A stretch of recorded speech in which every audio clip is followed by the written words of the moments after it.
So mga tol, dumating na po si undisputed Japanese na Naoya Inoue sa Amerika kanina lang. Isang linggo na lang po kasi mahigit mga tol. Laban niya na po dito kay top 2 contender sa WBA Super Bantam Ramon Cardenas na magaganap po sa T-Mobile Arena Las Vegas. Agad nga po nagkita si Inoue at Cardenas at nagkasukotan na po agad silang dalawa. Naging maayos naman po ang kanilang naging face-off at walang angasan na nangyari. Halos hindi po nagkakalayo ang laki ng dalawa na magtabi sila. Agad nga din po nagkaroon ng media workout si Inoue at pinakita niya yung lakas ng suntok niya sa punching bag at mid-session. Sa interview po kay Inoue mga tol, sinabi niyang excited na umano siya sa laban nila ni Cardenas. Lalo't pat siya daw ang main event sa laban na yan. Hindi din daw niya alam mga tol kung magbabalik pa yung status niya na maging number 1 pound for pound. Pero tinitiyak daw niya mga tol na pagkatapos daw ng laban niya kay Cardenas, isusunod na umano niya si Ahmad Dalyab sa September. Pagkatapos, aakyat daw siya ng featherweight division para harapin ang WBA featherweight world champion na si Nick Bull. At isusunod naman si Junto Nakatani next year.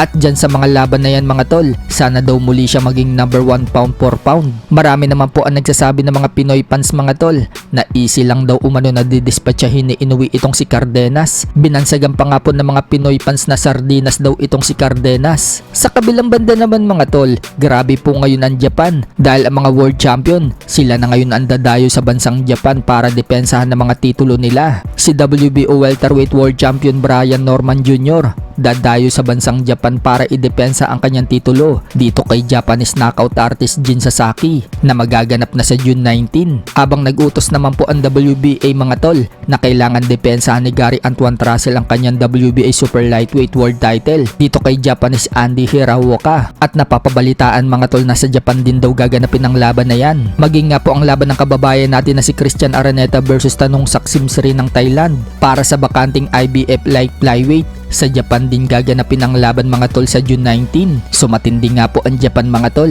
dahil na ikakasa nila ang mga World Championship. Sa ibang balita naman mga tol, mukhang tuloy-tuloy na po ang pag-iinsayo ni former 3 Division World Champion Janrel Casimero. Panay post po kasi ng Cuadro Alas It's My Boy na nagtitraining itong si Casimero. So hindi natin alam mga tol kung may pinaghahandaan na ba si Cuadro Alas o nagpapapawis lang siya. Kasalukuyan po kasing nasa Luzon si Cuadro Alas kasama ang kanyang head coach at kapatid niyang si Jason Casimero. Sa isang video naman mga tol, itinuro ni Casimero ang isa sa teknik niya kung paano i-block ang mga wild punches at kung paano niya ito i-counter. Kita-kita nyo, sige, suntok ka. Kita-kita nyo, no? Kahit anong mga lakas yan. Kayang blakan. Kayang blakan yan. Tunan. Kung mga lakas na yun, siya, last na yun eh. Last na yun. Parang bumalik yun eh. Siya, hindi na siya nakarin eh. Kasi tapos na yung suntok niya, lakas. Huwag na. Pag ikaw na rin ka pa.